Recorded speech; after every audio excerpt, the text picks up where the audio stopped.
Christian Parenting. It's hard to believe, but it has been a month since our latest homeschool graduation ceremony and party, and the day was a blur, a crazy fun. To be honest, I didn't even get a chance to talk to some people, and kind of walking through, I'd be like, oh, I think I saw so-and-so, and so we were kind of recounting who was there. There was just so many people, and it's open house, come and go. But that happened a month ago, and we include a ceremony in that, and I'll put a link in the show notes for just some of my suggestions, things that I have learned after our first graduation, and then I repeated that, but tweaked it for the second, and then also for the third, and I'm so glad that I have done the things that I mentioned in that episode, and I will link that in the show notes. But there was something that my most recent homeschool graduate said during his little speech, we'll say in air quote speech, his talk, his sharing that he did, and it really surprised me, and I wanted to share that with you here today. Welcome to Little by Little Homeschool Podcast. I am Leigh Nguyen, and recently, as I just mentioned, graduated our homeschool graduate, and that was our final homeschool graduate. I'll tell you in a moment where this exact setting was, but my husband, in a moment of sharing with the public about our homeschool, said that when I came and told him that I felt that God was calling us to homeschool, his thought was, well, I mean, if she really wants to, but I really don't think she's patient enough. And so he knew me the best, and I knew myself as well. I knew I wasn't patient enough. Thank the Lord that God is patient enough, and the Holy Spirit will do a work in those of us that come into homeschool thinking that. And I'm pretty much probably like you, an unlikely convert to homeschooling, but yet here I am on the other side of it. The journey is finished, but I am still wanting to pour into you, and that is why this podcast exists. So let's get into today's topic. As I mentioned a moment ago, we do a ceremony during our homeschool graduation party. And again, that episode is going to be in the show notes. Listen to it whether you have a graduate maybe not for 12 years or you have a graduate in just a couple of years. I think there's some good nuggets for everybody to be able to just glean from what I have learned. Because to be honest, and I say that I'm pretty sure in this episode, I tried doing some research and finding some information, and I just didn't. And doing a big graduation with a bunch of other people, other homeschoolers that we didn't really know, that just didn't fit our style and really our purpose in homeschooling. And so listen to that episode, but I'm going to tell you right now the layout of our ceremony. Our parties have been in the afternoon, and so we'll say like a time of 3:30 show up, and we'll do our ceremony at 4, with a maximum of 30 minutes is my goal. And so the layout goes, my husband welcomes everybody to it, and then I have an opportunity to speak and to share. Along with that, I kind of give some housekeeping and just some information about when are we going to start grilling and when we're going to eat and all that kind of stuff. And then the graduate has an opportunity to share. And so we've asked all 3 of our kids just a couple of minutes. Some have spoken for longer. We're like, we recommend having some type of notes, maybe it all written out or some type of notes. But included in that, they are to share what their plans are for the next season of their life. So that kind of helps avoid everybody asking individually. They can just kind of get it out there, and then people can come up and they can ask for more clarification or information and engage with them about that next season instead of asking, what are you doing next? So after the graduate then speaks, then my husband will share some, and then he will close us out in prayer. So that's, and that prayer that he does, we kind of gather around the graduate. If those close by want to lay some hands on them. And there's been, I think maybe in the past we might have done like, if you would like to pray, you can, but we decided this time that he was just going to pray and close us out, and that's how it went. This year, because it was my last year of homeschooling, before my husband did the prayer, he said, well, there's something else we want to share. And so it was so very sweet. They surprised me with this. He and my other 2 kids shared, and obviously the graduate had shared. So the older 2, my daughter and my son, both shared a little bit, and then my husband shared too, and they presented me with a beautiful bouquet that my daughter made, and it was good because I'm not going to cry, but it was bittersweet. It's been bittersweet. The highs and the lows, I mean, those lows don't even matter right now. To be honest, you might be at a low season right now with your homeschool, or as you start your next homeschool year, there's going to be low and hard times.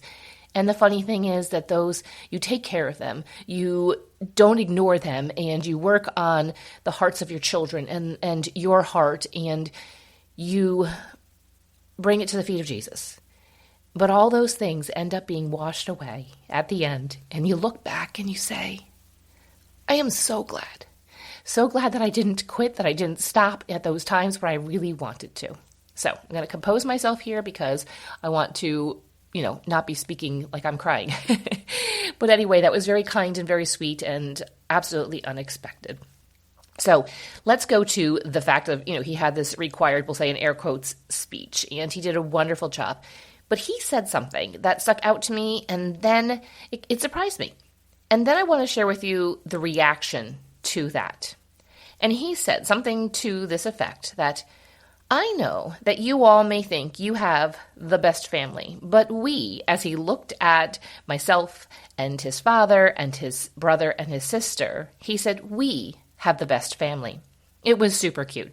Everyone kind of giggled, and I want to talk more so about the conversation afterwards. Now, he did expound upon that, and he shared just overall what he has learned as being a part of our family and how we've all have encouraged and challenged and edified him and come alongside him, and how really homeschool is a group effort of the family. And then afterwards, I had a conversation with a family, and their reaction to just that statement really stuck with me. Now, when he said this, that I know that you all may think you have the best family, but I'm going to tell you right now that I have the best family. This couple, these parents, said that when he said that, their teens turned and looked at them, and just in a very fun way, we're like, no, we have the best family. And so you could take that oh, I'm offended. But no, I did not take offense to that at all. I am not jealous. I love it, actually. And my hope and my prayer is that your children, whether they are younger or tweens or teens or young adults, that they look at your family and say, no, we have the best family, not in a competitive way, but because they value each one of you. You have been intentional in your parenting and in your homeschooling, and they can look and say, yeah, those families are fine and great. They can go do their thing, but we have the best family. Again, not in any type of mean or competitive spirit, but just one that says, I love our family. And I truly want every single child to say that. Unfortunately, we know, you probably know people in your own real life or have witnessed strangers and as families interacting, and you know that that's not going to be the experience of all parents, and it's sad, and it is just the state of our fallen world, unfortunately. And we do what we can to the people that allow us to speak into their life, and we pray for those that we don't have any type of relationship to be able to speak into their life. But I'm not able to speak to those people. I am able to speak to you, though. So why do I love that these other teens said that? It shows that those parents are being intentional. Now, they could have completely different priorities than us. They could spend their free time in completely different and opposite ways than we do. You could do things completely different than we do, but you're being intentional and you're reaching the hearts of your kids, and you're having fun together when it's appropriate to have fun, but you're discipling when it's time to disciple. You're disciplining when it's time to discipline. You're educating when it's time to educate, which is pretty much all the time. But I just love that. It is a testament. And I don't think that we should ask our kids. So don't get off this episode and be like, so do you think we have the best family? I mean, kids are going to probably say yes. And I know that statistically, even children whose parents are not good parents, even children who have a mother who abuses them, still have this bond with them. But so I'm not looking for that. I know that that's possible, and unfortunately it is. But what I really hope and pray for is that your kids, out of a genuine spirit, say that. And again, this isn't any claps on my back or anything like that, like any applause for my husband and I, because there were many ups and downs, and there was many times that we weren't quite sure, are we doing this right? Are we getting this right? Is this going to turn out all right? And we continue just to pray about decisions and keep our lines of communication between him and I open. and continuing to learn and to just grow in our personal relationship with God, but also continuing to learn from those who have gone before us in parenting.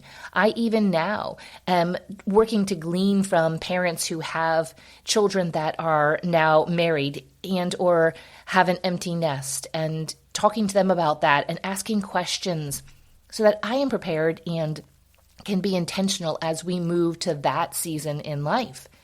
So how do you get your teen to say this? Well, first, I'm going to suggest also in the show notes, I'm going to put episode 365, which specifically talks about family culture. And as I had mentioned, saying that other family could be doing things completely different. You could be a family that enjoys being inside where the temperature is regulated and you enjoy reading in tea time or doing arts and crafts or puzzles. And not that you can't do that outside. But then there might be another family who's like high adventure and they're wanting to travel and do all these things. Neither one is right or wrong. Your family culture is only wrong when it is not your family culture, when you are trying to be a family or be somebody else that you are not meant to be. Now, our family cultures can grow as our children get older, and it can change. It doesn't mean you say, well, we always just do it like this, but you're feeling that your kids are resistant to that and that there isn't time to change. There is. There is a morphing of that and a growing of that. And I could say that even my family's culture is different than it was 10, 15, 20 years ago. So how do you get your teen to say this? Again, pour into your family culture. Be intentional. Continue to parent the child in front of you and to parent in a way that is individual, but also as a family. Create traditions for your family, things that mark maybe significant moments in your life, or just even birthdays, having specific things that you do on your birthday. And Father's Day was just recently, and I hung up a banner that I have been hanging up for over probably 15 years, and it's getting a little bit ratty, and it's kind of a little bit cheesy and a little babyish, because when I first had it, the kids were young, but we still hang that up every Father's Day. It's a tradition. And so just little things like that. Have fun together. If you're finding that there's a lot of maybe fighting or arguing or contention in your family, maybe it's because you just need to have some fun together. Maybe you need to go spend a day at an amusement park, or you need to go to a lake and have fun and sit on the beach and play together. Maybe it's just you need to go and do something fun together. And I think that fun part really is key there, but also having just those talks.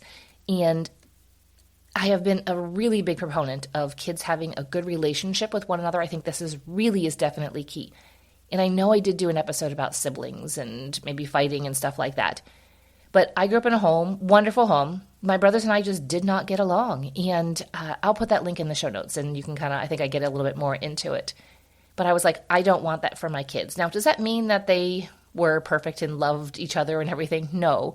But they learned to give grace. They learned to work with one another, and we worked through that. But overall, I wasn't going to allow them to be rude to each other, to hit each other, or to speak unkind words to each other. Did this happen behind my back sometimes? Yeah, probably. But in the end, they are friends. And so how do you get your teen to say this?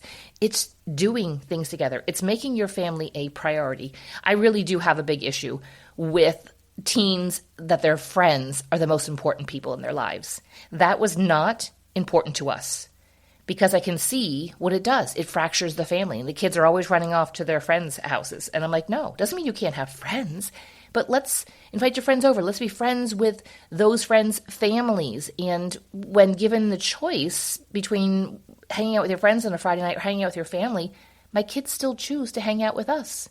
We have a standing family night on Friday nights. Now, that night has changed here and there, but currently it is Friday evening is our family night. And so I think it's just being intentional. It's trying. You're not going to be perfect.